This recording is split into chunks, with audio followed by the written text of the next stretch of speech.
Esto ya está empezando a firmar, pero ya está. Ahora sí. A ver, vamos a empezar por la parte de balance de materia. ¿Qué es el balance de materia? Ya hemos pasado, bueno, ustedes han pasado el curso más perdón, más split de todo esto del prefacultativo porque la han pasado súper rápido. Ya hemos llegado a balance de materia. Parecería que es lento por las fechas, pero nos ha dejado un mes cojos la cuarentena. Este es el último capítulo, en realidad. ¿Qué es lo que se ve en balance de materia? ¿No? Justamente es la primera relación realmente química que nosotros vamos a tener. ¿Por qué?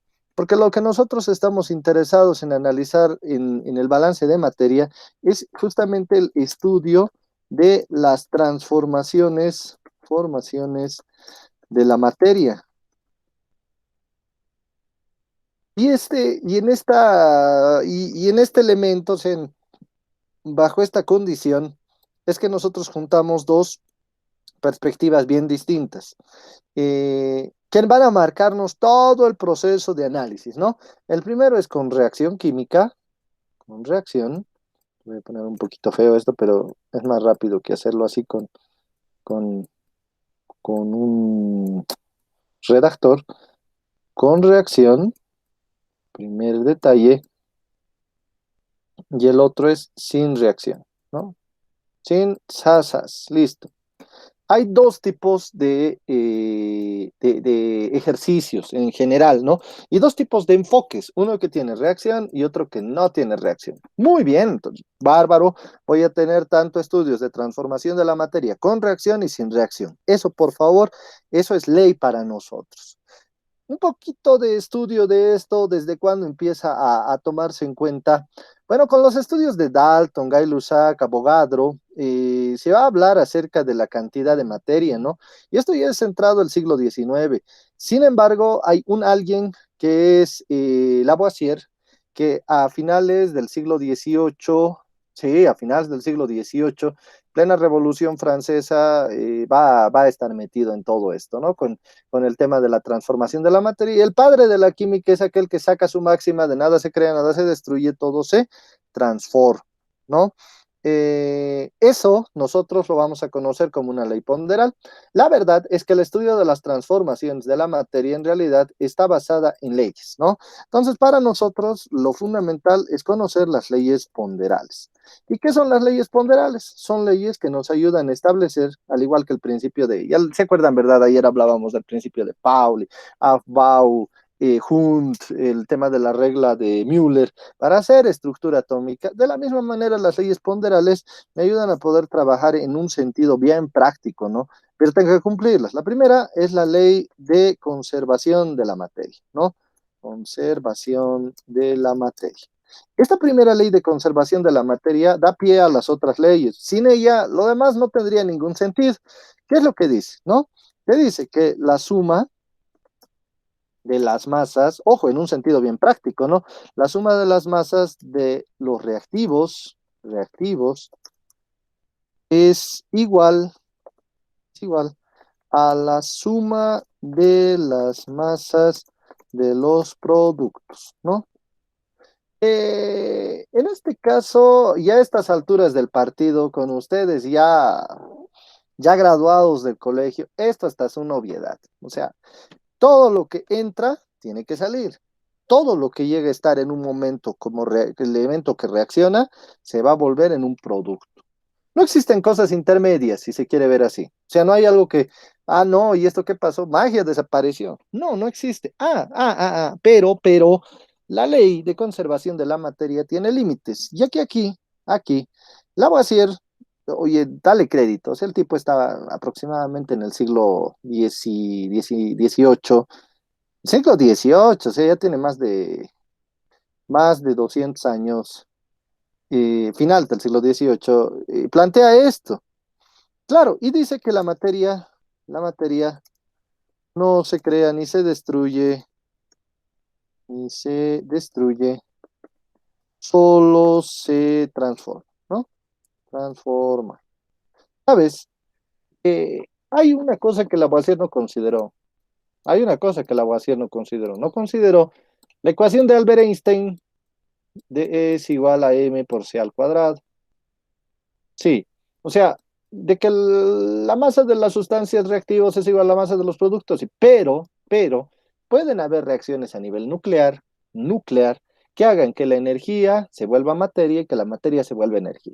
Entonces, esta ecuación ya te modifica un poco lo que son la conservación, la ley de conservación de la materia, ¿no? Pero esto, créanme que uno en carrera de ingeniería, en las ingenierías que tenemos, no va a llegar a este grado de especialización, digamos. Lo que va a llegar a ver uno en las asignaturas que nosotros tenemos, pues son leyes ponderables, la ley de conservación de la materia, como tal y ya, porque estamos hablando de reacciones normales. Ahora, si vamos a entrar en el nivel de lo nuclear, claro que sí, ya en términos de la ingeniería nuclear, digamos, sí, yo creo que los que están para ingeniería química pueden tener la intención de llegar a esos niveles. Para los demás, para un ingeniero civil, suficiente con que sepa esto, ¿no? O sea, es más que suficiente, ¿no? En el caso de la segunda ley, nos habla de la ley de las proporciones múltiples. Proporciones múltiples. Ah, no, primero son las proporciones definidas. Antes. Si no me voy a fallar. Aquí no, proporciones definidas. La ley de las proporciones definidas es desarrollada, jamás lo olviden, por favor, por Proust. La de arriba no le coloco ni el nombre porque ya saben quién es, Lavoisier. Aunque le voy a poner, algún se ha debido olvidar. Pero este es por Proust, ¿no? ¿Qué es lo que dice Proust? Proust te dice, en su caso, cian, ¿no? Cuando dos o más sustancias se combinan para formar un compuesto, lo hacen en una proporción de masa fija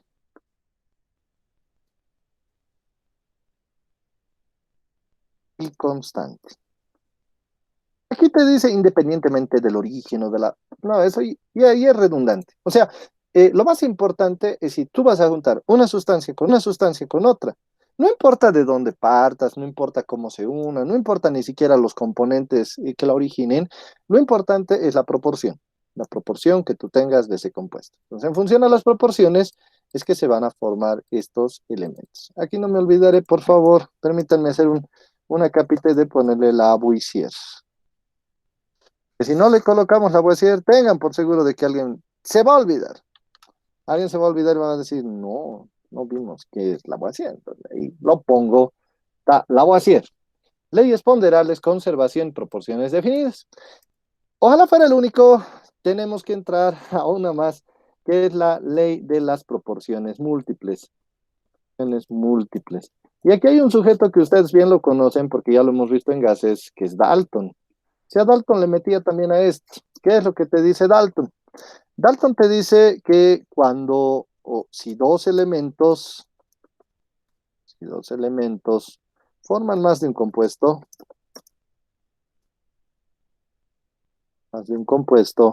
la masa de un elemento que se combina con la masa, con a masa, la masa de otro elemento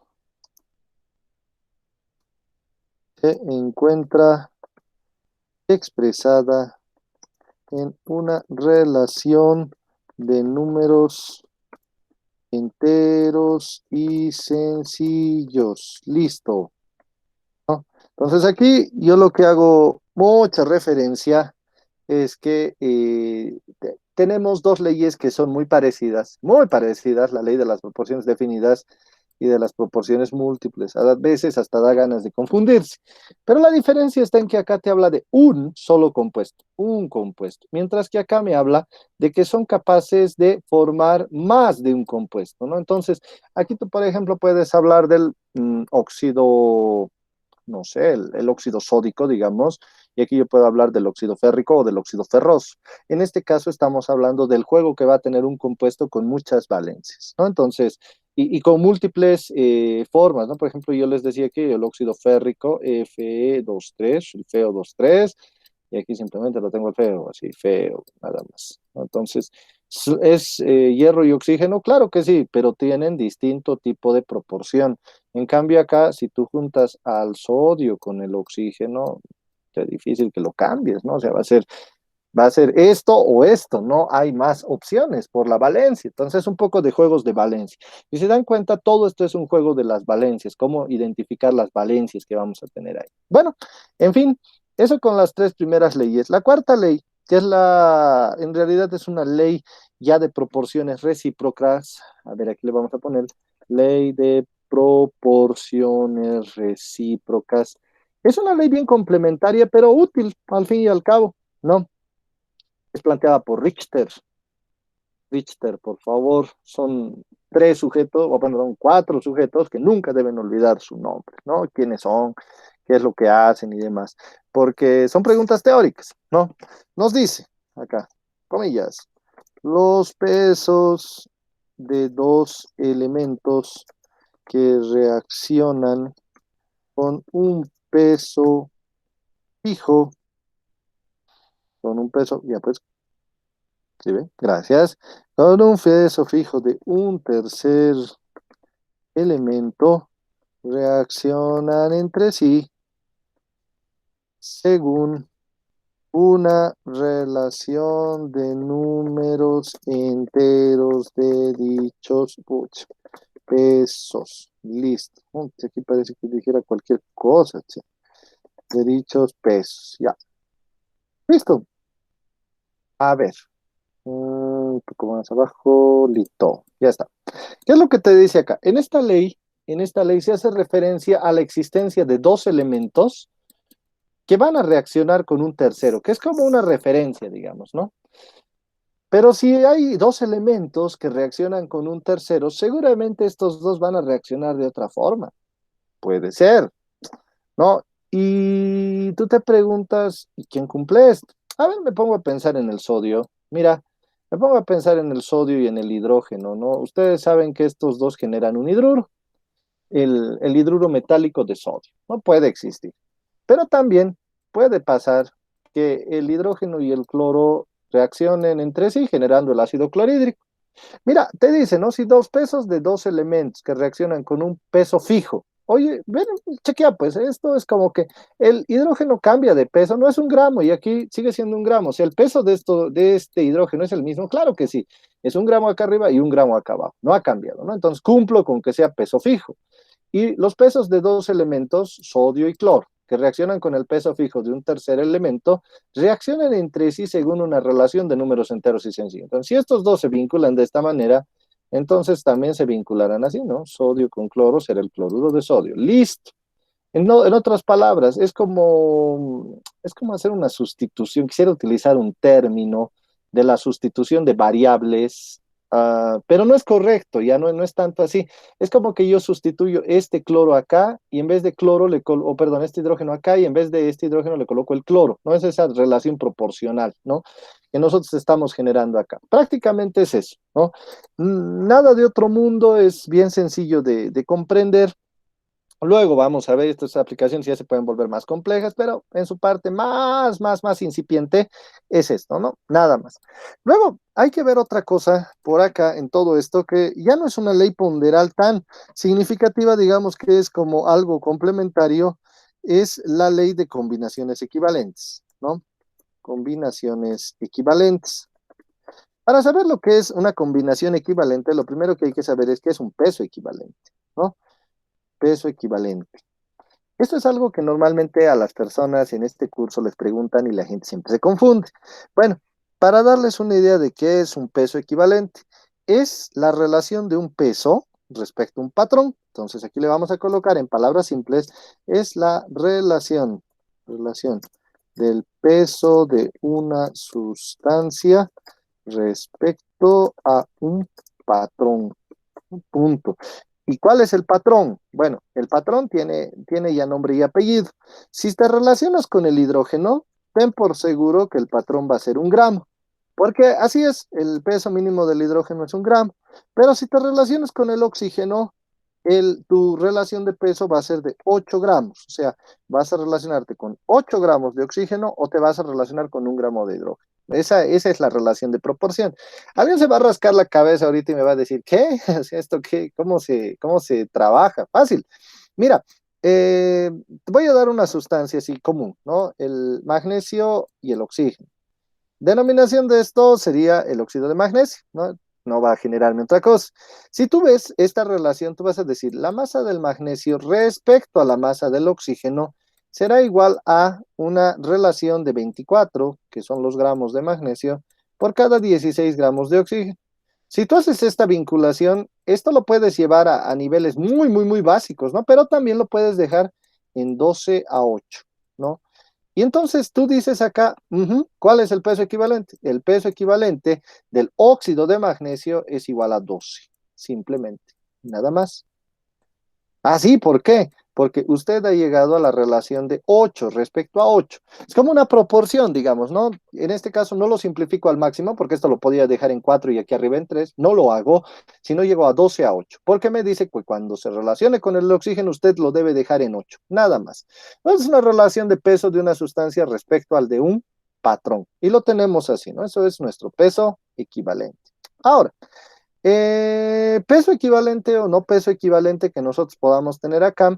Una segunda cosa interesante es mencionar qué va a pasar con aquellas sustancias que tienen, por ejemplo, como base una sal, ¿no? Ya que les digo, la relación de, a ver, una sal que no sea muy común, el hierro y el cloro, digamos, ¿no? Hierro y cloro. Entonces, aquí nosotros al hacer el intercambio, que sea de esta manera, ¿no? Entonces, que sea cloruro férrico, ¿no? Wow, qué cosa, ¿no? Pero yo cumplo lo mismo, ¿no? Y en este caso, ¿quién se vuelve mi patrón? El elemento de carga negativa, que sería en este caso el cloro, ¿no? Porque en todos los casos es o el hidrógeno, o es el oxígeno, o es el cloro, y el cloro en este caso acaba siendo mi patrón, y por lo tanto tendría que utilizar la relación, ¿no? Que para nosotros sería la relación hierro-cloro, y esto va a ser igual a 56 dividido entre 35,5 por 3. Y ustedes, por favor, sáquenmelo. ¿Cuánto será 56 entre 3? Le voy a colocar esto. ¿Cuánto es 56 entre 3?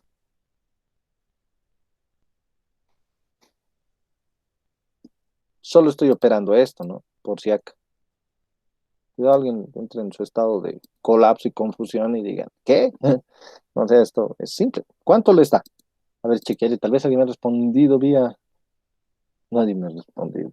¿Cómo es posible? Alguien respóndame eso. No es tan difícil. 56 entre 3. Calcus a mano, porfa.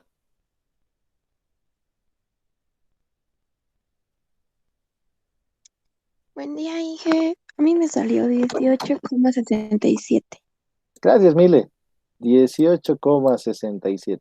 18,7, ¿no? Entonces, si tú quieres el peso equivalente de esto, va a ser 18,7. ¿Cuál es la relación que has dejado respecto a su peso atómico, ¿no? Respecto al peso atómico del cloro. Y así vas calculando tus pesos equivalentes, ¿no? Prácticamente lo que tienes que hacer es una relación de peso respecto a otras sustancias, donde la única que tiene una cierta diferencia es el oxígeno. ¿Cuál es la razón? No, ¿por qué nosotros tenemos que considerar esa proporción? Porque estamos hablando de una definición de pesos que viene muy antigua, es bastante, bastante añeja, respecto a este peso de 8 al desplazamiento de 8 gramos, digamos, ¿no? Que nosotros tendríamos de oxígeno. Entonces, como que se respeta eso, ¿no? Ahora, esto me va a permitir generar pesos equivalentes en distinto tipo de sustancias, solamente seguir esa regla. ¿Y por qué solo hidrógeno y oxígeno nos hablan acá? ¿Por qué? No, grandes dudas de la vida. Fácil, porque si tú te fijas en lo que hemos avanzado en la primera parte de estas clases virtuales, es que tenías los oxigenados y los hidrogenados, ¿no? Entonces, la mayor parte de los compuestos o son hidrogenados o son oxigenados, si hablamos de la química inorgánica. Así hablamos de la química orgánica, y el mundo es muy diferente, pero ahí el trabajo tanto con hidrogenados como oxigenados no se da, o sea, no se da tanto. Tienes a un carbono que está vinculado con muchos hidrógenos, con 4 hidrógenos en realidad, inicialmente en su fase más básica de metano, pero no es importante, no es tan relevante esto, ¿no? Ahora, ¿para qué te sirve esto? Bien sencillo, ¿no? Tú dices, basándonos en los criterios que hemos visto en la primera ley de Lavoisier, en pesos equivalentes tú dices, si yo tengo una sustancia más una sustancia B, segurísimo me va a salir una sustancia C, que es el producto de la suma de A y B. Pero dice también que si yo tendría esto, la suma de equivalentes gramo, equivalentes de A, más equivalentes de B, más equivalentes de B, me va a dar un resultado que va a ser equivalentes de C, ¿cierto? Entonces, qué bien, o sea, súper, ¿no? Esta relación de proporciones se va a cumplir ya sea como masas o como equivalentes gramo. Si esto es real, entonces yo puedo generar esta proposición, puedo decir, como esto ocurre, entonces yo podría decir que hay una proporcionalidad entre un equivalente de A respecto a un equivalente de B. Ojo, esto es proporcionalidad, porque de ambos lados, de este o de este lado, voy a tener esa relación que se va a cumplir. Y esto va a ser igual a vincular la masa de A respecto a la masa de B. Entonces, si tú quieres a veces encontrar un equivalente gramo que desconoces, por ejemplo, si tuvieras el equivalente gramo desconocido de una sal, y no quieres hacerlo de otra manera, sino quieres tú descubrirlo, no utilizando este método que hemos visto, entonces tú realizas esta proporción y seguramente te va a dar el equivalente gramo del cuerpo B. No es una buena manera de hacer tu cálculo de los equivalentes gramos. Dicho sea de paso, este principio que nosotros vemos acá arribita me voy a subir, si no me voy a meter a otra asignatura, se va a simplificar en 5 grandes proposiciones. La primera es la proposición respecto al peso de los ácidos, ¿no? Entonces te va a decir acá, ¿sabe qué? Si usted tiene el peso de un ácido o usted quiere el peso equivalente, esto lo vamos a borrar, el peso E de un ácido, lo único que tiene que hacer es contar con su peso molecular, y dividirlo entre el número de hidrógenos, ¿no? Número de hidrógenos. Esa es una proposición básica que se genera. Entonces, si tú tienes ácidos, vas a hacer esta relación. Si tú tuvieras que encontrar el peso equivalente de un óxido, pues lo único que necesitas que es peso molecular, exactamente, peso molecular. Y acá, como en el óxido todo y está equilibrado, necesitas el número de cargas. ¿Cómo es el número de cargas? Número de cargas positivas igual a negativas, ¿no? ¿Qué se basa esto? Bueno, un ejemplo súper sencillo. Si yo tengo sodio y yo tengo oxígeno acá, les decía, y hace este intercambio, esto no va a dejar de tener -2 de carga acá arriba y aquí +1. Si yo multiplico este 2 por 1, va a salirme aquí +2 y aquí me va a salir -2. ¿Y +2 menos 2 son iguales? Sí, es la carga de equilibrio. Esta carga de equilibrio la colocamos acá.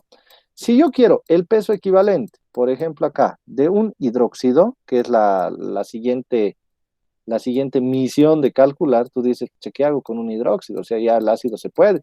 Pero no, te cuento, no es difícil, solo necesitas su peso molecular, como siempre, y esto dividirlo entre el número de oxidrilos presentes en la base, ¿no? Que hemos visto que una base tiene siempre oxidrilos, o lo que es lo mismo, un hidróxido, ¿no? Lo siguiente es el peso equivalente de una sal, lo que estábamos hablando. Si el peso equivalente es de una sal, lo único que tú tienes que hacer es agarrar su peso molecular, y nuevamente dividirlo entre el número de cargas de equilibrio positivos igual a negativas. Y finalmente, lo último que vamos a tener acá es el peso equivalente de una sustancia libre, o lo que es lo mismo en nuestro caso de un metal, una sustancia libre en forma metálica. ¿Por qué no de un gas? Me van a decir, pero un gas, no. Es que los metales tienen una característica. Siempre se pueden encontrar solitos, sin necesidad de forma molecular. En cambio, los no metales muchas veces los vamos a encontrar en forma molecular. Ustedes saben, cuando yo quiero representar algo, como por ejemplo el cloro, no lo voy a representar si está en forma gaseosa, como cloro simplemente, sino va a ser cloro 2. En cambio acá, el peso equivalente de un metal bastará con tener el peso del elemento atómico, o sea, el peso atómico, y dividirlo entre la valencia con la cual estás trabajando, y suficiente, ¿no? La valencia divide a este peso atómico y ya lo tenemos listo. Es prácticamente nosotros nos vamos a circunscribir en estas 5 esquemas de trabajo que son para nosotros bastante útiles, ¿no? No hay mucho más que decir con toda sinceridad respecto a esto. En muchos casos esto nos simplifica bastante el trabajo y ayuda a que nosotros podamos hacer nuestros cálculos de manera más rápida. Si sale de esta lógica, bien pueden utilizar esta relación o bien pueden utilizar también la relación de hidrógeno-oxígeno haciendo esta división. Depende de ustedes, ¿no? Obviamente en los compuestos ternarios y superiores ya eso es más difícil, pero siempre algo se puede hacer, ¿no? Ahora, otra ley, porque esto sí es largo, pero otra ley que nosotros tenemos, que es otra clásica igual, es la ley de los volúmenes de combinación, de los volúmenes de combinación, ¿no? Todo esto que estamos viendo el día de hoy, por si acaso, son simplemente las leyes, o sea, las reglas del juego para poder trabajar. Cosión, combinación. ¿Qué pasa con esta cosa? No escribe lo que quiero que escriba, que está revelado. A ver, vamos a ponerle acá. SAS, combinación, cosa, combinación. Muy bien. Bueno, la ley de volúmenes de combinación. Aquí trabaja, para esta ley, trabaja con un tipo clásico en tema de volúmenes, ¿no? ¿Quién trabaja aquí? Gay-Lussac. Gay-Lussac. ¿Qué dice Gay-Lussac acá? Resume todo en algo bien sencillo, ¿no? Cuando dos gases trabajan químicamente, eso hay que ser claros, o sea, este es un trabajo químico, no es transformación del agua en vapor, digamos, ¿no? O sea, es un trabajo químico que va a implicar cambio de las sustancias químicamente a presión y temperatura constante. Ojo, presión y temperatura constante quiere decir que la presión y la temperatura no cambian, o si han cambiado, vuelven a su estado inicial. Ponte el caso que tú has hecho quemar una pira de madera, listo, y esa pira de madera obviamente se ha tenido que elevar la temperatura, seamos criteriosos, o sea, no es que, mira, aquí tengo una madera, qué tranquila está mi madera, qué bien. Le meto fuego, sigue a la misma temperatura ambiente, métale la mano, ¿no? O sea, te vas a quemar porque está muy caliente.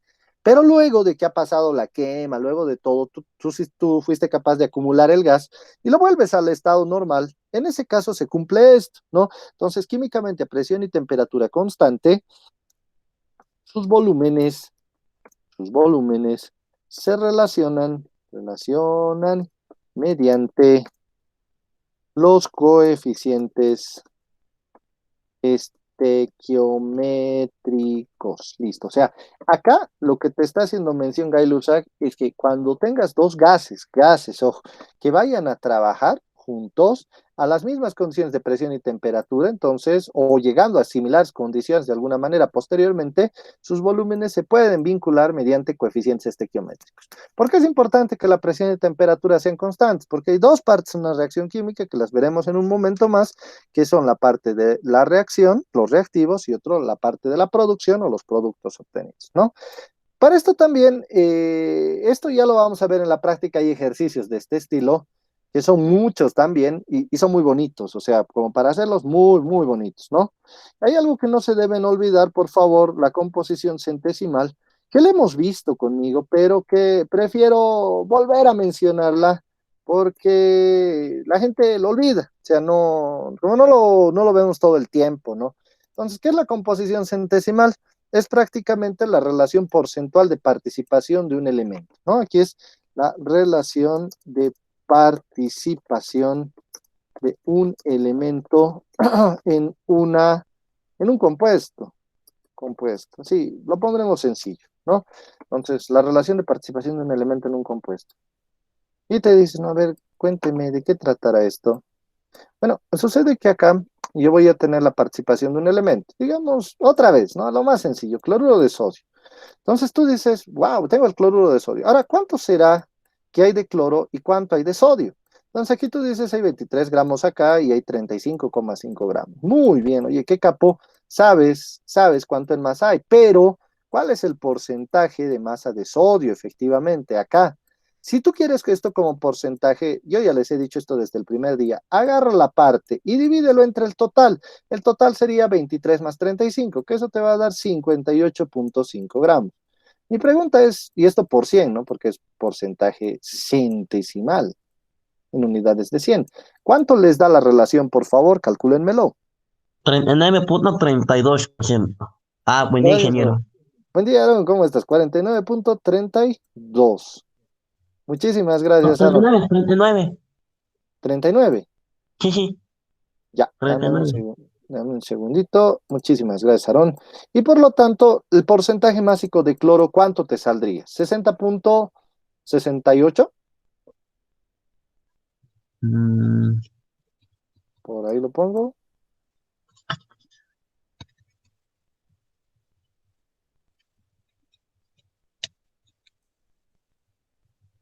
Es sí, simplemente al 100% le restas eso. Ya lo tenemos. Perfecto. Entonces ya como que está listo. Y esta es la composición centesimal. Muchísimas gracias.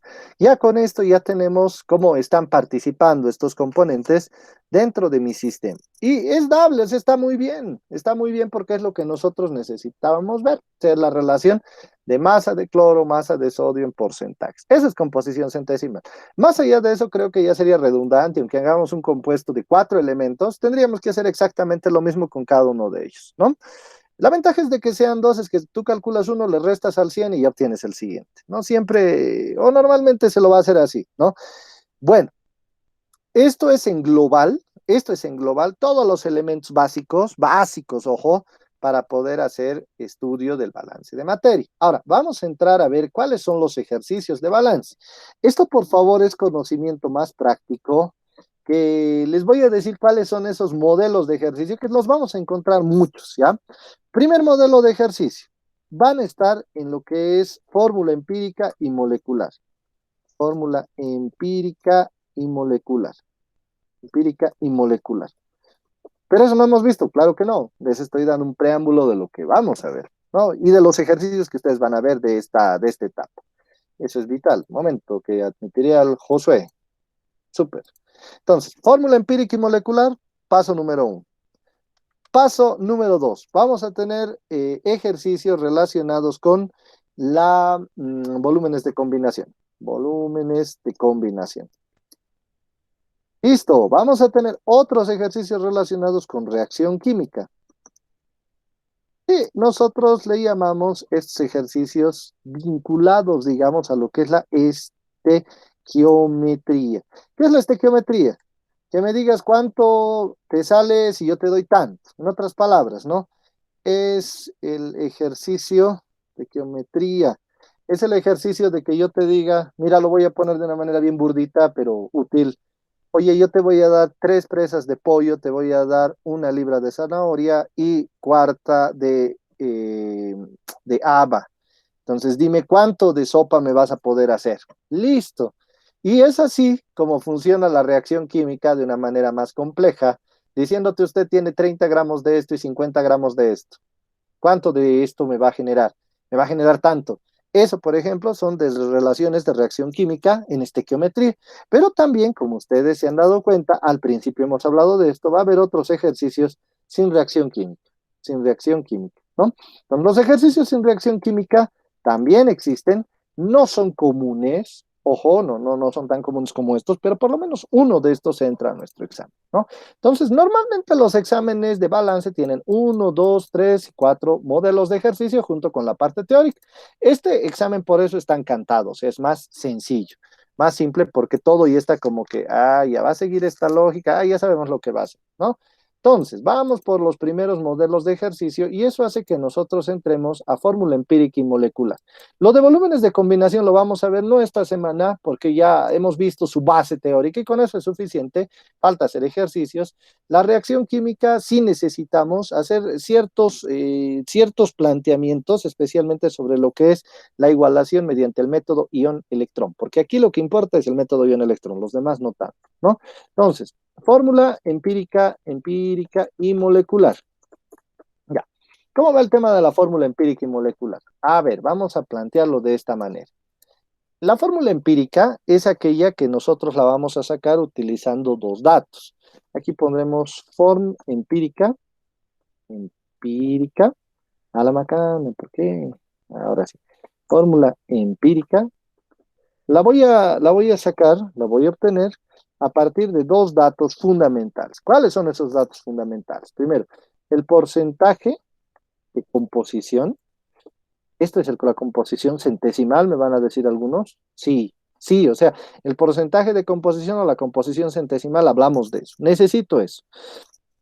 Es lo primero que necesito y necesito los pesos o el peso atómico. Listo. Para poder obtener una fórmula empírica, yo solo necesito estos dos datos, ¿no? Así de simple.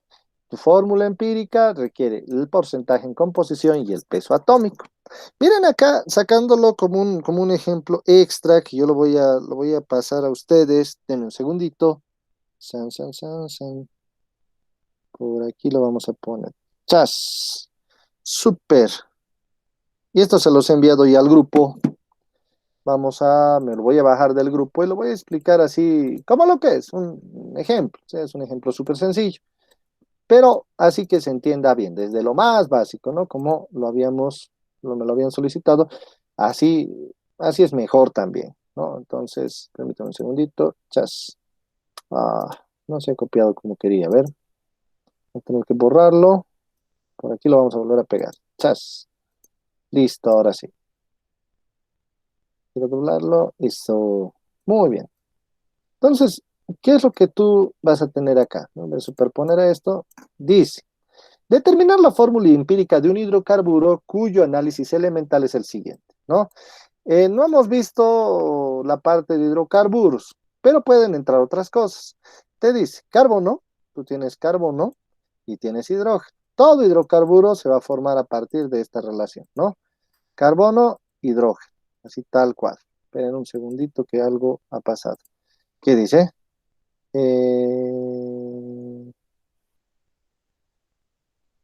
Ay, no. Ah, claro que sí. Permítanme un segundito.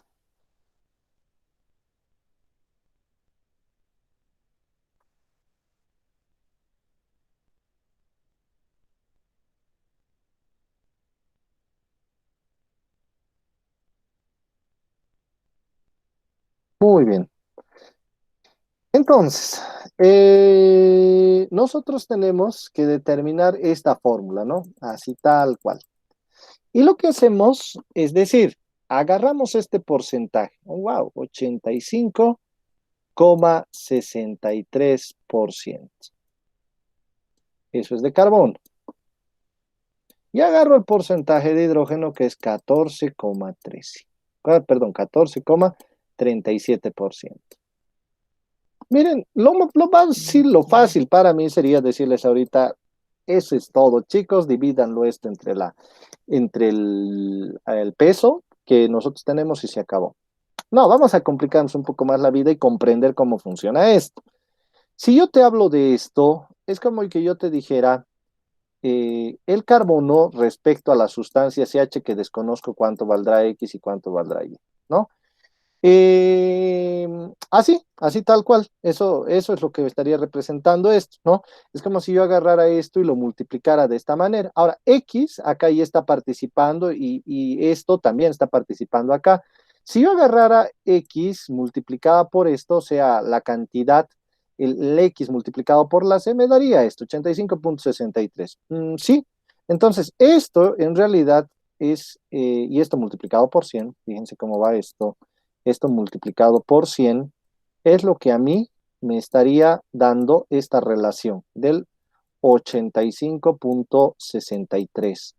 Claro, y no es para hacer algo muy, muy, muy gráfico, pero es obvio. O sea, como hemos dicho que se calcula el porcentaje en composición centesimal, agarre la variable, multiplíquelo por el peso, en este caso el peso del carbono, y divídalo entre el peso de la totalidad del compuesto. Y lo mismo va a pasar con H, solo que aquí va a ser por Y multiplicado por el peso de hidrógeno sobre CXHY, ¿no? Y esto va a ser igual o multiplicado por 100, faltaba eso, multiplicado por 100 es igual a 14,37. Listo. Y ya tenemos esos dos. Ahora, ¿qué es lo que yo podría hacer acá? A ver, ya tenemos esto. Lo primero que me fijo es que debo deshacerme de este carbón, porque yo solo quiero que esté X arriba y H abajo. Se ponen entonces a pensar cómo me deshago del carbono, a ver si alguien me responde, díganme ustedes cómo lo hago. ¿Qué dice?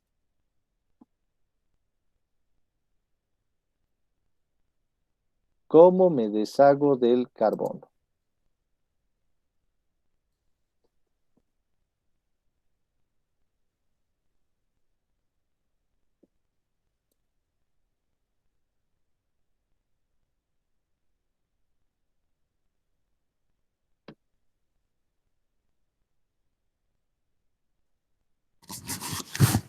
Mandándolo a multiplicar. Bueno, despejando, tal vez. Despejando, muy, muy buena opción. Y sabes que ese despeje que me estás hablando justamente está en dividirlo. Porque si tú agarras este carbono que tú tienes acá, en realidad es el peso atómico del carbono, ¿no? Porque está así. Yo lo agarro y lo divido, pues entonces esto entre 12, que es el peso del carbono, y divido esto entre 1, porque es el peso del hidrógeno. ¿Cuánto les va a salir acá? 85,63 entre 12, ¿cuánto será, perdón?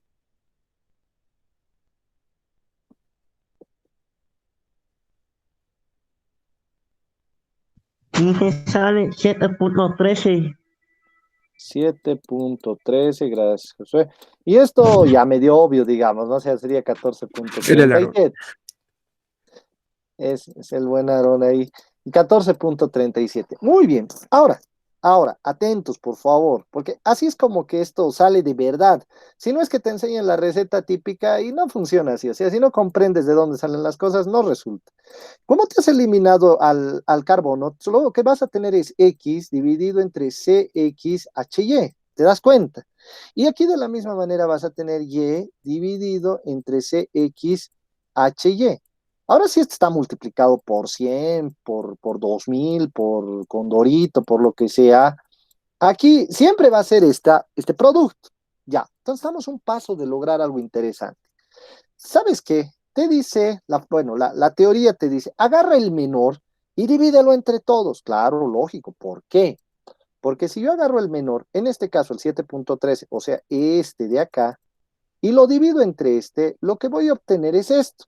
Sería Y sobre CXHY dividido entre X CXHY por 100. Miren, nos estamos tomando el tiempo de ponerle este por 100. Es una división de este tipo que pasa. ¿Y qué ocurre acá? SAS, SAS, SAS, SAS. ¿Qué es lo que te va a quedar? Y sobre X. Nada más. ¿Y qué es Y y qué es X? Son los subíndices, son esos números enteros, ¿verdad? Que tanto nos han dicho ahí los números enteros. Eso es lo que hacemos, ¿no?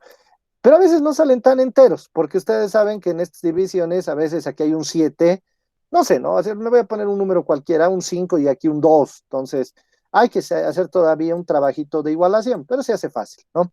Entonces aquí tú le pones lo que sería 14,37 dividido entre 7,15. ¿Cuánto les da eso?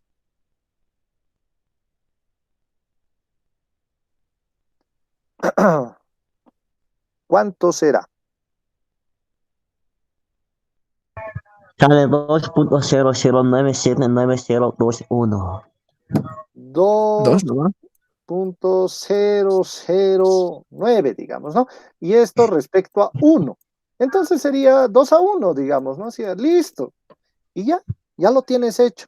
En el libro de Coronel está explicado de otra manera, agarra, divide ambos, pero no, o sea, este es el detallito, es por eso que funciona ese método, porque al final va a llegar a la misma conclusión de nosotros, que esto sería CH y aquí un 2, listo. Pero nosotros lo hemos hecho conociendo por qué pasa cada paso, ¿no? ¿Por qué ocurre? ¿De qué manera se genera esto? Y hasta dónde tienes que llegar. Y listo, has definido cuál es esa fórmula. Esta es la fórmula empírica. Así tal cual como el ejemplo lo dice, ahí está, señores, es fórmula empírica. No sé si tienen alguna pregunta o duda sobre esto, perdón, esta es la primera, este ejercicio debe quedar en claro, porque luego ya es directo pasar a los ejercicios de examen. Preguntas, por favor.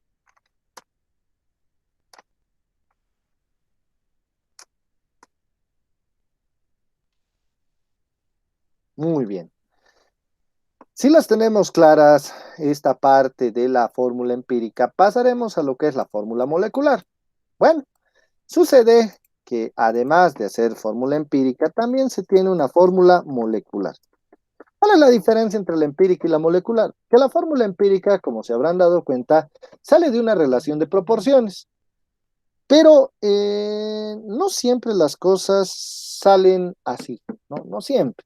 A veces es necesario que aquí tengamos un numerito más, aquí, a veces es necesario que aquí haya un 4 y acá haya un 2, digamos, ¿no? O sea, cosas así, cosas que pasan, ¿no? Que tienen que ser así por X, Y o Z razón.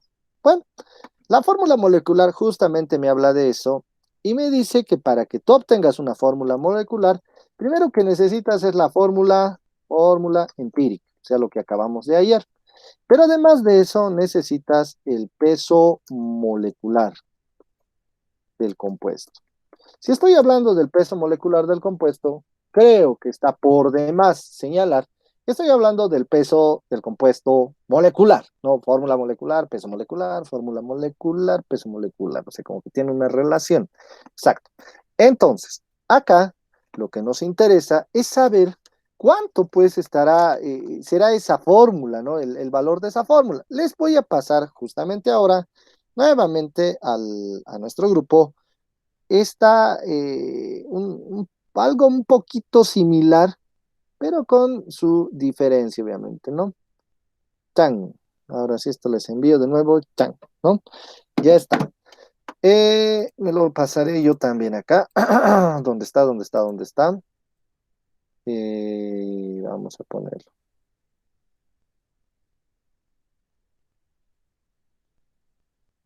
Eh,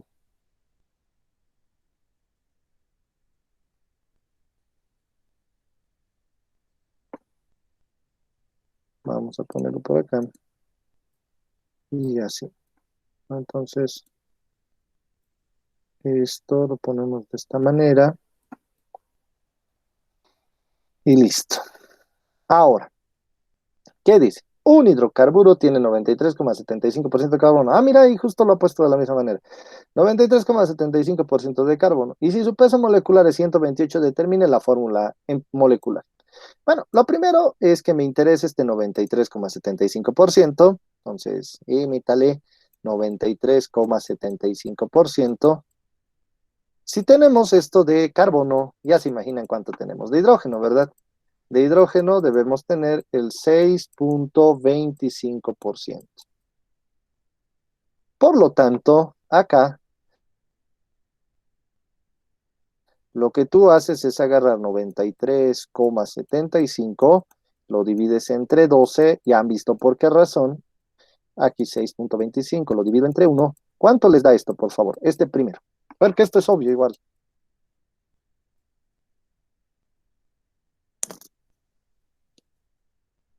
El primero sale 7.81. 7 punto, Sí, 81. 7,81. Muy bien. Entonces, estos dos vienen acá abajo y se relacionan. Siempre decíamos, agarre el mayor, colóquelo arriba y abajo póngale al menor, ¿no? Y listo. ¿Cuánto les da esta división, por favor? 1.25. 1,25 respecto a 1. Y nos damos cuenta que aquí hay algo que no cuadra. O sea, 1,25, oye, pero redondealo nomás al 1,4. Tranquilo, no pasa nada. No puedo, no puedes hacer eso. Estaría mal. Entonces, lo que tienes que hacer es multiplicar arriba y abajo. En este caso, lo Ah, vas a multiplicar arriba por 4 y abajo también lo vas a multiplicar por 4. Eso se llama criterio de proporción, que si lo haces por separado no se entiende, es como que, ¿por qué voy a multiplicar esto? O sea, ¿cuál es la relación matemática? Matemáticamente lo que estás haciendo es una proporción. ¿Cuánto les va a salir entonces arriba, por favor? Porque aquí abajo es obvio que va a salir 4.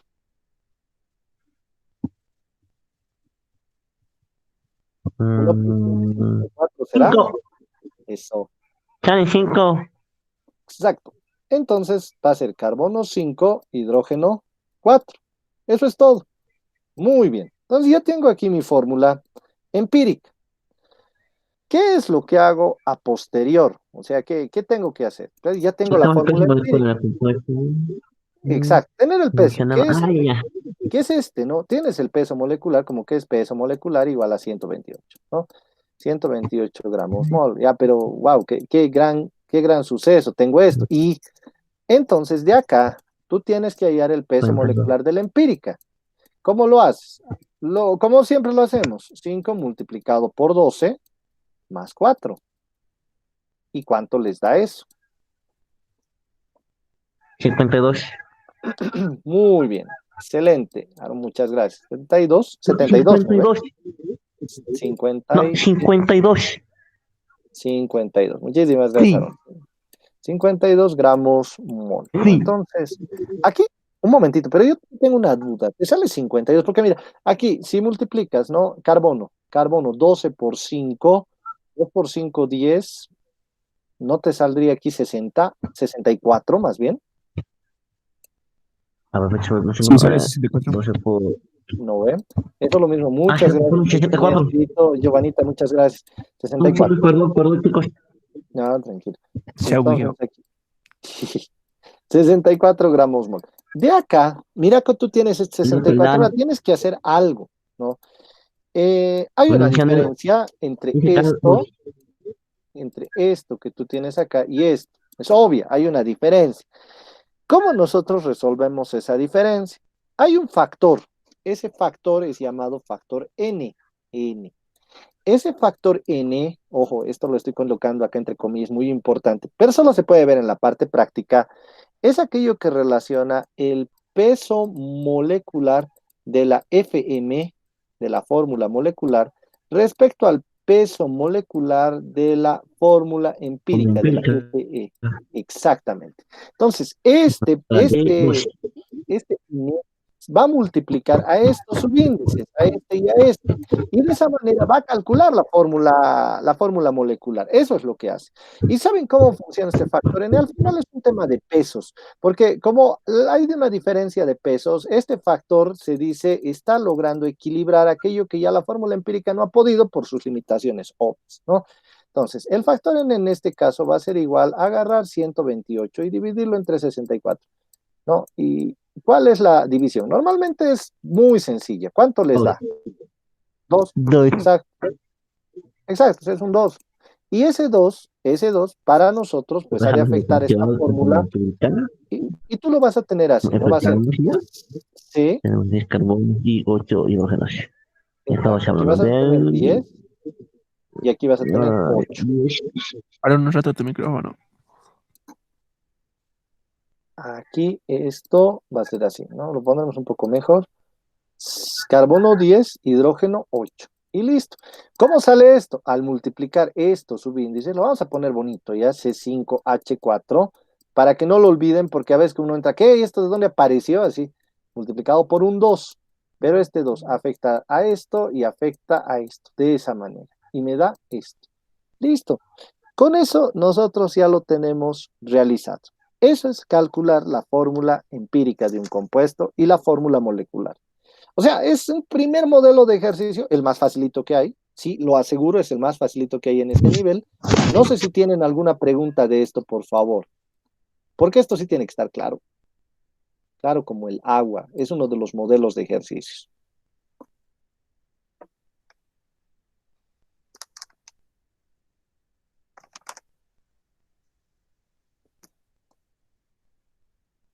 Y en conclusión, ¿cuál sería la respuesta? ¿De cuál? ¿De este segundo? De este Sí. segundo, la respuesta va a ser esta, C10H8, que es la fórmula molecular. Ah, vale. Eso, no hay detalle, con eso está súper bien. Y hasta ahí llegan. Y en el primero, nuestro resultado es CH2, ¿no? Que es otro ejercicio. Prácticamente lo que nosotros tenemos que hacer es asegurarnos de llegar hasta estos valores. Destaco, de la fórmula empírica no hay problema, es muy sencilla. Pero de la fórmula molecular voy a señalar unas cuantas cosas. Primero, esto necesitan conocer y el cálculo del factor N. Creo que si tienen esos tres elementos bien conocidos, el resto ya te sale como una conclusión lógica, o sea, como que en un avance lógico vas a llegar a eso, ¿no? Eso con ese primer modelo de ejercicio. Vamos a un siguiente, que lo vamos a dejar en un inicio solamente, ya les digo, y eso habíamos hablado en la anterior clase, que por un tema más que nada de manejo, digamos, pedagógico, que no sea pesado, cansador, el día de hoy hemos dicho, vamos a avanzar esta hora y media, pero el día, ya sea el día miércoles, o sea, mañana, o el día jueves, nos vamos a tomar un tiempito para hacer una clase, ya sea en la tarde, en la mañana, y otra clase más probablemente el día viernes, o sea, vamos a tener dos así segmentadas para poder ir trabajando estos ejercicios, ¿no? La idea es que ya se hagan problemas, ejercicios y ver también lo del primer parcial, cosa de que no sea pesado en un solo día, porque sí hemos visto que el manejo virtual en relación al presencial sí es flexible en algunas cosas, pero no lo es tanto en la vista y en el tiempo, porque te cansa, ¿ves? Cuando estás con el celular es a veces peor, entonces van a acabar con dolores de cabeza y todo, pero sí es adecuado aumentar nuestras horas de pasado, ¿no? Y esos videos, por si acaso, de lo que hagamos, por lo pronto, no los estoy pudiendo subir al Google, a nuestro Classroom, porque ya se colapsó, o sea, ya hay demasiados videos, entonces lo estoy llevando a otro lugar. No hay demasiado material. Pasamos a lo siguiente, entonces. Aquí le vamos a colocar lo que son las reacciones químicas, ¿no? Reacciones químicas. ¿Cómo van a funcionar este tema de las reacciones químicas? Lo primero que yo tengo que entender es que en la parte del estudio de con reacción química, ya es un campo que no lo voy a poder ver en 15 minutos, es prácticamente imposible, pero sí hay que puntualizar cosas, ¿no? Primero, hay que conocer cuáles son las reacciones químicas, ¿no? ¿Cuáles son estas reacciones químicas? Hay reacciones de diversos tipos, por su mecanismo, por su reactividad, por el intercambio energético, por su misma naturaleza. Posteriormente a eso, hay que preguntarnos cómo igualar. ¿Cómo igualar? Si no sabes igualar una reacción química, estamos perdidos. O sea, aquí ya no resulta, ni haciendo magia. O sea, no vamos a poder lograr más avance, ¿no? Entonces, ¿cómo igualar? Eso es algo importante. Lo siguiente es cómo hacer estequiometría. Si nosotros dominamos estos tres aspectos, que son cuáles son las reacciones, cómo se iguala y qué es la estequiometría, lo demás ya es dominar la reacción química como tal. No hay más. Entonces, el cuál es el cómo y qué es la estequiometría y cómo se la trabaja es lo básico para poder comprender esto. Entonces, por lo menos el día de hoy llegaremos a ver la parte más básica, ¿no? Si es que no llegamos a ver un poquito de un método de igualación como el tanteo. ¿Cuáles son estas reacciones químicas? Bueno, van a tener distinto tipo de clasificación. Vamos a ser un poco rápidos porque no es la idea que nos cansemos ahí viendo cuáles son el tipo de reacciones químicas. Hay unas reacciones que se clasifican por su mecanismo de reacción, ¿no? Entonces, por el mecanismo de reacción nosotros vamos a tener cuatro diversos modelos, ¿no? Cuatro modelos que son bien diversos, pero bien estudiados, digamos, ¿no? Bien estructurados. Esos modelos van a ir por la síntesis, es un primer modelo que nosotros tendríamos. A ver, esto lo vamos a, excelente. Un siguiente modelo es de análisis. Un siguiente modelo es de simple sustitución. S sustitución. Y el siguiente modelo es el de doble sustitución, ¿no? Doble sustitución. Vamos a poner así para que se entienda si es de sus.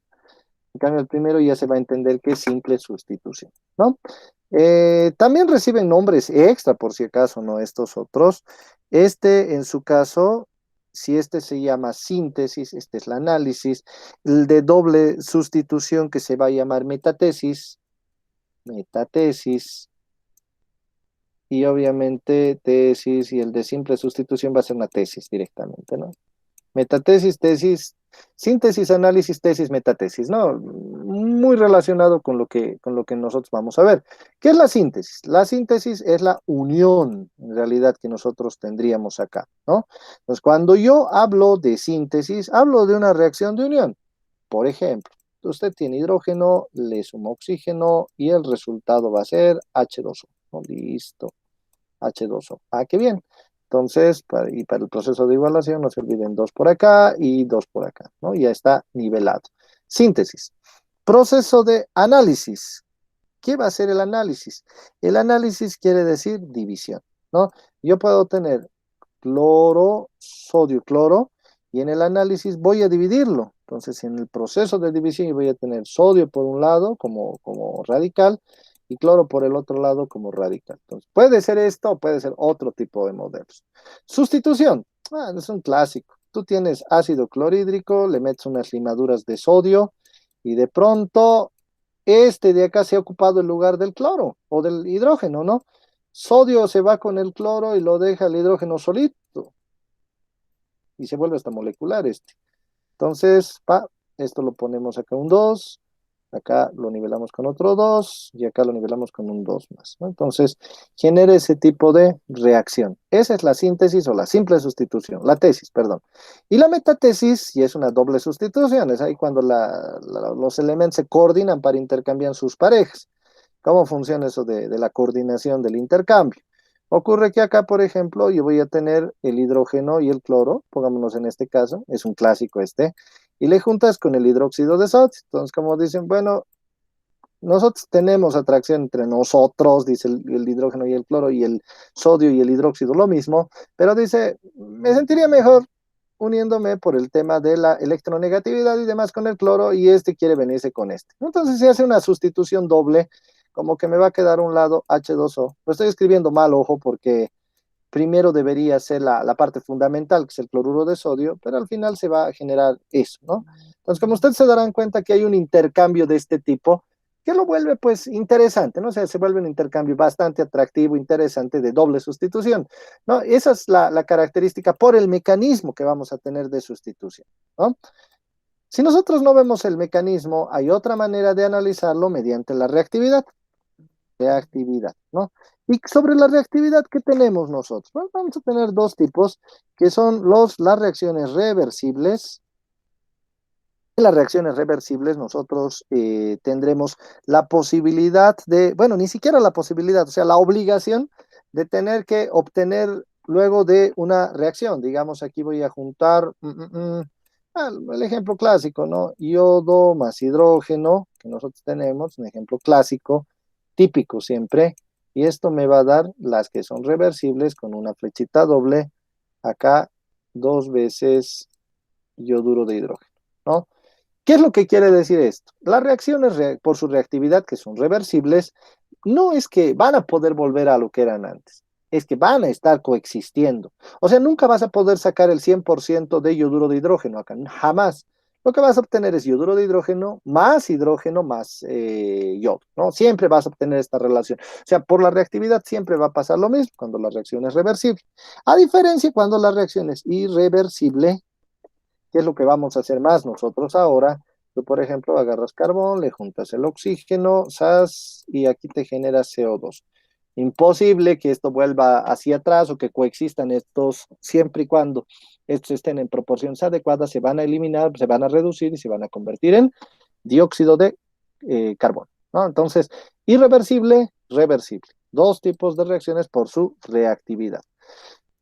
Otro caso, intercambio energético.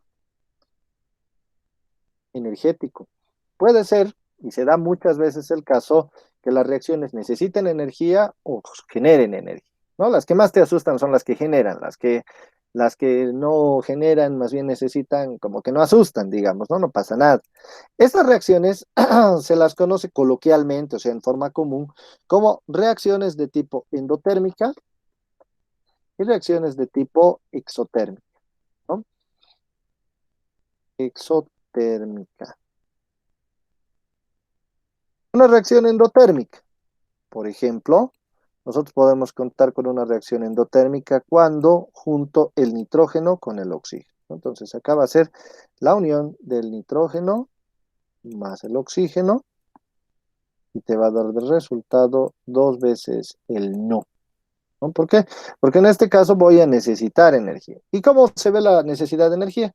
Cuando tu variación de entalpía, esta es una variable termodinámica, ¿ya? Va para ustedes delta H, listo. o calorcito, nada más. O sea, entalpía, variación de entalpía es positiva. Si la variación de entalpía es positiva en esta reacción, entonces quiere decir que es endotérmica. Ya cuando estén más adelante trabajando en química, ya van a entender qué es este delta H, ¿no?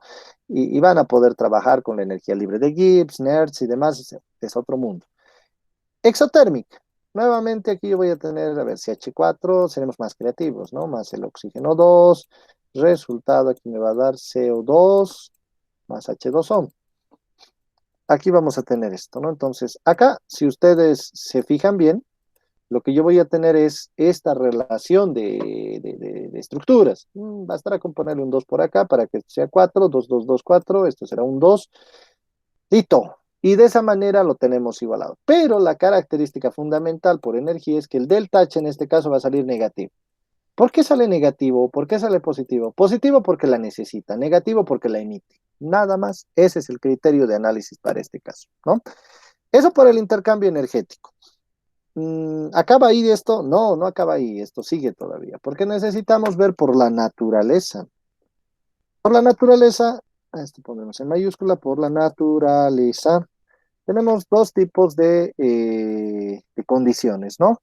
Puede ser una reacción ácido-base o puede ser una reacción de combustión. O sea, va a ser una reacción conocida también como reacción de neutralización, o también conocida como una reacción de combustión, ¿no? Reacción de neutralización va a ser cuando caray, va a ser cuando el hidrógeno, por ejemplo, con el cloro, se juntan con lo que ya les había dicho, hidróxido de sodio, NaOH, ¿no? Para ser bien escueto en este análisis, sodio y cloro, más agüita. Ahí no interesa si hay entalpía o no. Sí va a haber, obviamente, pero no me interesa a mí. Y combustión, hagámoslo simple. Tengo un agente que es el combustible, tengo un comburente y el resultado es el proceso combustivo de CO2. Listo. O sea, combustión y vamos a tener neutralización. Son dos tipos de reacciones. Y ustedes me van a decir, ¿y eso será todo en este mundo? Claro, por ejemplo, la oxidación es la base, digamos, de los procesos combustivos y van a tener un oxígeno, ¿no? La neutralización igual, dentro de estas reacciones por su naturaleza van a seguir estos dos caminos comúnmente. Finalmente, nosotros vamos a analizar los estados de cambio o el cambio de estado, ¿no? Por el estado de oxidación. Lo pongo en pequeñito porque para mí no es que sea menos importante, es diferente y necesita, obviamente, de conceptualizar esto y lo vamos a resaltar porque tal vez sea lo más práctico que nosotros veamos hoy día. Nos vamos a dar un caso, a ver, ¿con quién? Con el hierro, ¿no? Para finalmente hierro y lo vamos a juntar aquí con el oxígeno. ¿Por qué no? Ustedes saben, si junto hierro con oxígeno, esto me da el óxido, lo común el óxido férrico, ¿no? Igualación. En este caso, pues yo podría, a ver si le colocamos un 3 acá, nos arreglamos la vida, pero este va a seguir siendo impar. Así que aquí sería colocarle un 2, esto se va a volver 4 y esto se va a volver 6, con lo cual aquí solo hay que aumentarle un 3. Listo. ¿Cuál es la valencia que vas a tener a un inicio? Como hierro, tú vas a tener una valencia 0. Y esto como que está suelto, también va a tener una valencia 0. Todo elemento suelto, valga la pena decirlo, eso se ve más en procesos de igualación, lo veremos la siguiente semana.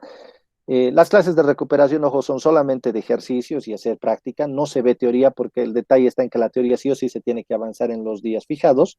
Fíjate cómo aquí el hierro y el oxígeno tienen carga 0. Pero al juntarse, estos dos pues, hacen magia, ¿no? Este para empezar va a tener carga más 3 y este va a tener carga menos 2. Sucede que el hierro, si tú lo analizas por separado, ha pasado de tener carga 0 a tener carga más 3. Una belleza. Y el oxígeno ha pasado de tener carga 0 a tener carga menos 2. La pregunta es, ¿qué ocurrió? Cuando el oxígeno o el hierro pasa de 0 a carga más 3, o sea, se vuelve más positivo, quiere decir que ha perdido electrones. ¿Qué quiere decir que ha habido una pérdida de electrones? De una manera más simple, colocándolo así, ¿no? Vamos a tener hierro, carga 0, a hierro ha pasado carga más 3. como debería escribirse, ¿no? Hierro, carga más 3. Si aquí le vamos a sumar 3 electrones, yo lo neutralizo, porque esto se va a volver más 3 menos 3. No se olviden que los electrones siempre llevan signo negativo, siempre restan. Aquí vamos a tener carga 0 este lado, ¿no? Si esto ocurre, si esto pasa, o sea, gráficamente yo sumo electrones a la derecha, si lo quieren ver los más prácticos, o se ha ido de un punto más negativo a uno más positivo, esto me habla de proceso de oxidación. O sea, este es el estado de oxidación. Aquí el hierro se está oxidando porque está pasando de ser más negativo a volverse más positivo. Está perdiendo electrones, en otras palabras, ¿no? Pierde electrones. Cuando tú sumas los electrones a la derecha, eso quiere decir que esa es la semireacción de oxidación. Es simplemente didáctico esto, ¿no? O sea, si sumas a la derecha, es oxidación. ¿Qué va a pasar con el oxígeno? Pongamos aquí el oxígeno, tiene carga 0, va a pasar a oxígeno, carga -2. No se me van a alterar de decir, no, pero no le está colocando ahí el 2, no, tranquilo, no pasa nada. Lo que es importante acá es detallar que yo estoy sumando a este lado 2 electrones al lado izquierdo. ¿Por qué? Porque como los oxígenos, como el electrón suma siempre negativos, 2 electrones sumados a la izquierda me van a dar este nivel de equilibrio. 2 electrones a la izquierda, 2 electrones a la derecha. Esto corresponde a un proceso de reducción. No lo voy a colocar así, sino como el otro. Esto se llama reducción. Y cuando didácticamente ustedes suman electrones a la izquierda, es reducción. Cuando suman electrones a la derecha, se llama oxidación, ¿no? Esto, por favor, debe quedar bien en claro porque en las reacciones justamente del ion-electrón nos van a pedir obtener la reacción de oxidación, la reacción de reducción y a veces hasta trabajar con alguno de los elementos. Si no saben cuál es cuál, hemos perdido la base del ABC. Este es el ABC, o sea, es lo más básico de lo básico de lo básico en el tema del manejo de las sustancias. Por eso les decía, no es lo menos importante, tal vez es algo de lo más práctico y que vamos a requerir, ¿no? Prácticamente con esto estaríamos culminando, Dios mío, ¿dónde se ha ido? Estaríamos culminando esta primera parte de cuáles son las reacciones. Mecanismo, las reacciones por su reactividad, las reacciones por su naturaleza, las reacciones por el intercambio de energía y lo más importante por el tema del cambio de estado. ¿Cómo igualarlo? Eso lo vamos a responder la siguiente semana. 4 métodos de igualación: tanteo, ion-electrón, el algebraico y el método redox. Más importante, el ion-electrón. Eso van a estudiar, pero hasta que lo sepan, chicos. O sea, eso es debido a muerte, porque si uno sabe ion-electrón, los ejercicios se resuelven rápido. Y finalmente, ya cuando dominemos el ion-electrón, ese mismo día o al día siguiente vemos estequiometría y ya dominamos eso. La reacción química, sincera y francamente, ocupa el 60% del tiempo de balance de materia. El resto del tiempo es ejercicios de volúmenes de combinación y los sin reacción química son como que, o sea, son los suaves de este proceso. Son los suaves porque es jugar con álgebra. Es hacer buena álgebra con tus reacciones, nada más, saber plantear ejercicios.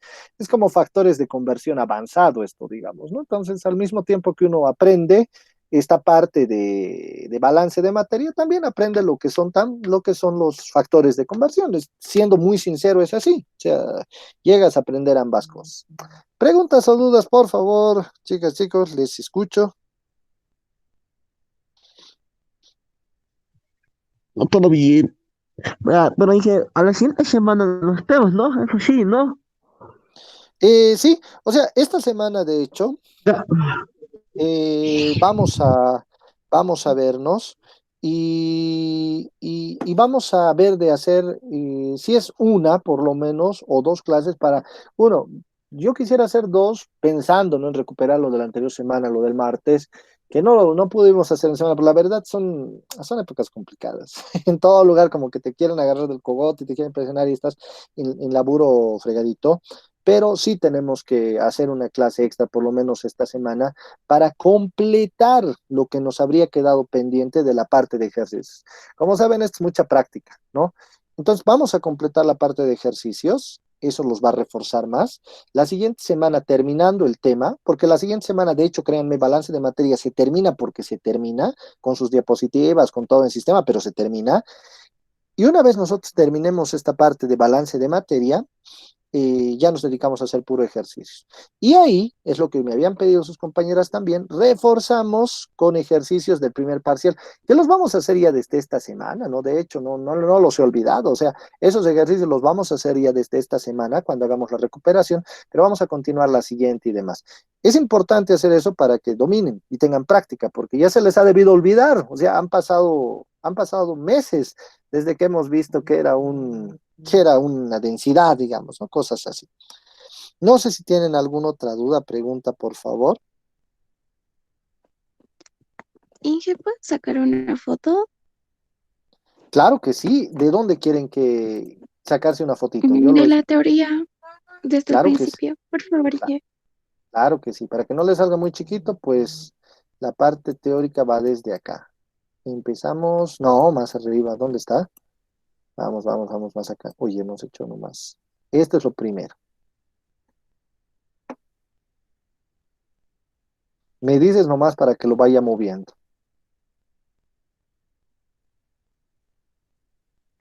Y si otra pregunta más, ¿cuándo es posible que demos los exámenes ya? Así. Perdón, Aaron, no te escuché,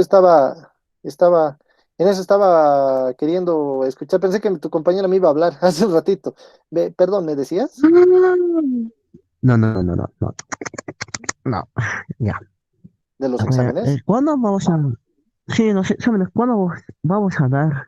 Bueno, Mm, es que sinceramente no estoy muy bien preparado ya, sinceramente, no estoy muy preparado, no hay me fecha. falta un poquito más. No Bueno, hay no, fecha, no, pero estimamos mediados de agosto, digamos. O perdón, mediados de julio, yo creo, cuando acabemos la teoría. Bajaré un poco esto. Pero estaban Eh, diciendo eh, que iba a ser por esta semana, sí, que Estas semanas ya. por esta semana que se iba a dar por el primer parcial, por eso también hemos estado simulacros este sábado. Es lo que se decía Pero, harto. pero saben que yo tengo mis dudas porque si van a dar el examen del primer parcial, a nosotros no nos han dicho que le reforcemos a usted sin nada. En nada, absolutamente. pucha. Claro, y eso te hace pensar raro porque no, por lo menos deberíamos haberte recibido esa información. Yo me enteré del simulacro el día de ayer, no sabía. Una pregunta, tu compañera, ¿quién está tomando las fotos, perdón, para que lo Yo. mueva? Mire, Mile, ya, mile, ¿Puedo ver la gracias. fotita? ¿Te lo muevo más a la derecha? Sí, sí, sí. Claro que sí. Entonces, la verdad que si dan esta semana bien, ¿no? Vamos a poder practicar un poco de ejercicios del primer parcial. Ya tengo un poco más de disponibilidad de tiempo, así que vamos a estar en eso.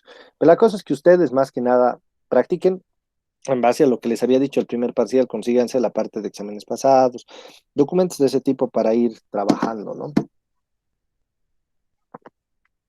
Yo tengo un libro del Sumo con full problemas. Tal vez pueda pasar eso.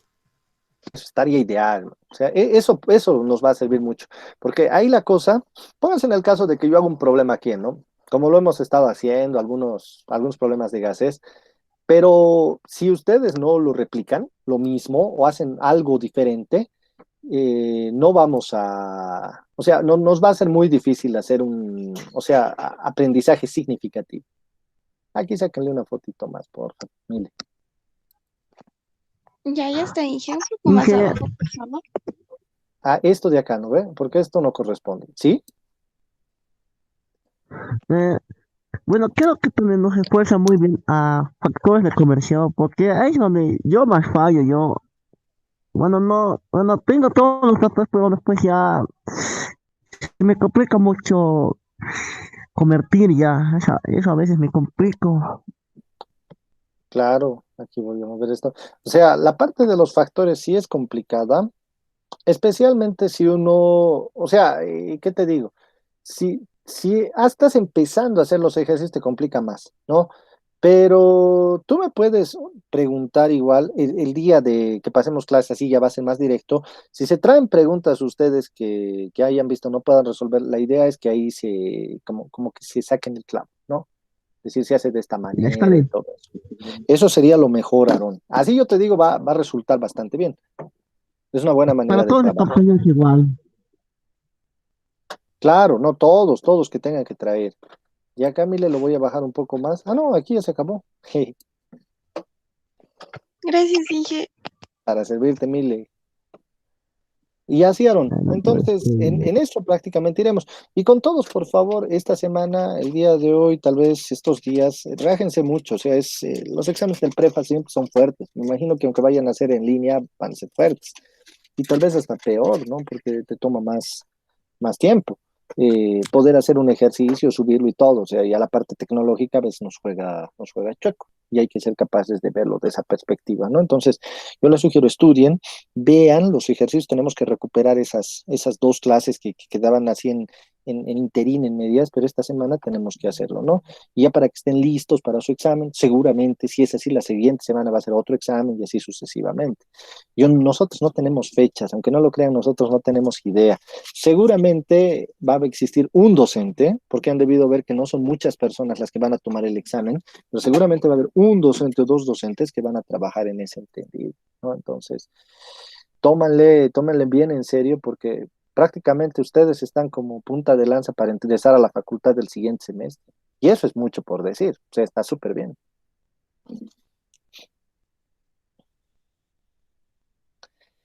Entonces, esta semana, bueno, ¿cuántas clases recuperatorias vamos a tener? Bueno, dando lo que es prácticas o resolviendo ejercicios. Vamos a tener unas dos, espero, mínimamente una, pero para hacer ejercicios del primer parcial en realidad, ¿no?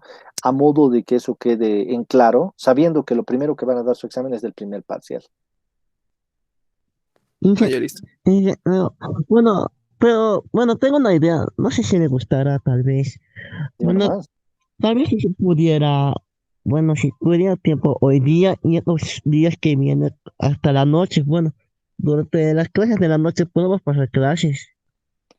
Yo no tendría Para que, mucho problema en hacerlo bien de noche, pero pónganse en el caso, a ver, a veces como que mi actividad llega hasta las 10, 10:30. Así. Nos tendríamos que empezar 10:30 de la noche, así, pero es súper tarde para hacer esa recuperación. Sí se puede dar en la noche, pero sería así una hora bien tarde. Más o menos a qué hora en la ir. tarde se podría. Sería tipo 10 a 10:30 de la noche, ¿no? Entonces, a esa hora, o sea, bien, bien tarde. En la tarde, o sea, hoy día no creo, pero en semana sí vamos a hacerlo.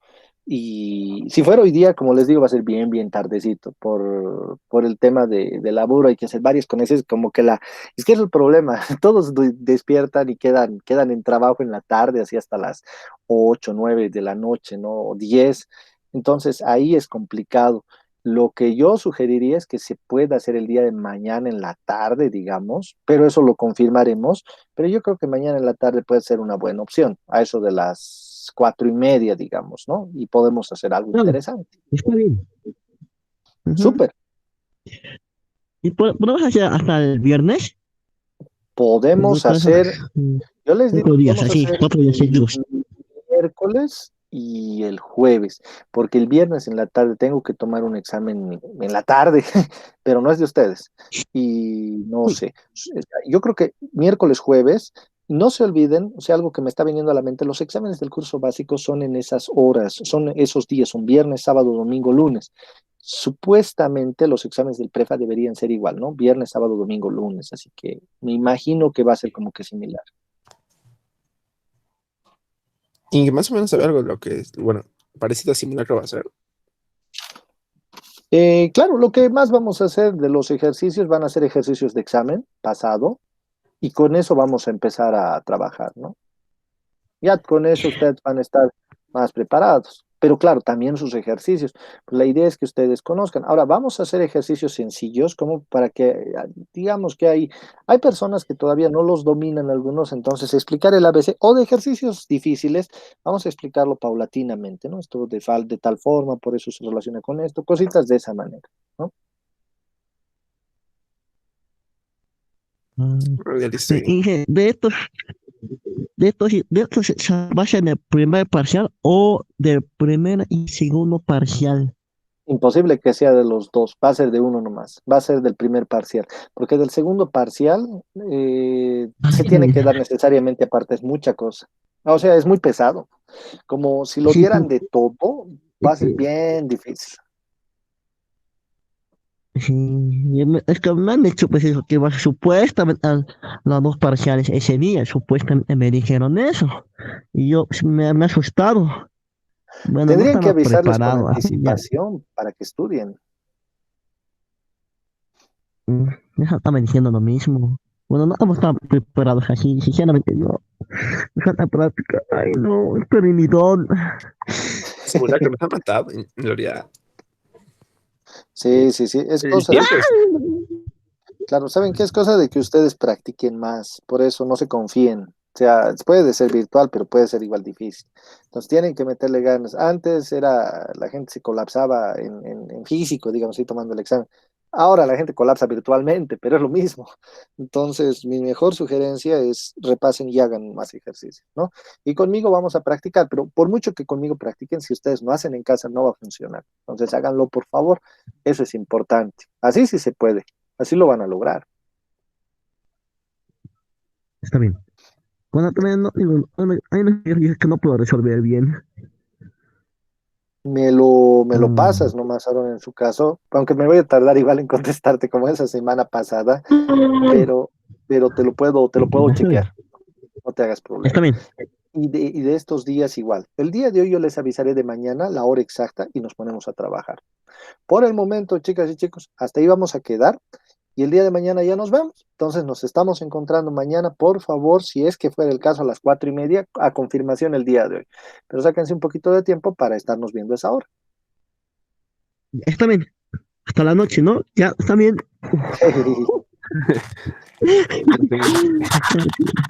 Que les vaya bien, chicas y chicos, un gran abrazo. Hasta luego, Sí, sí. muchas gracias.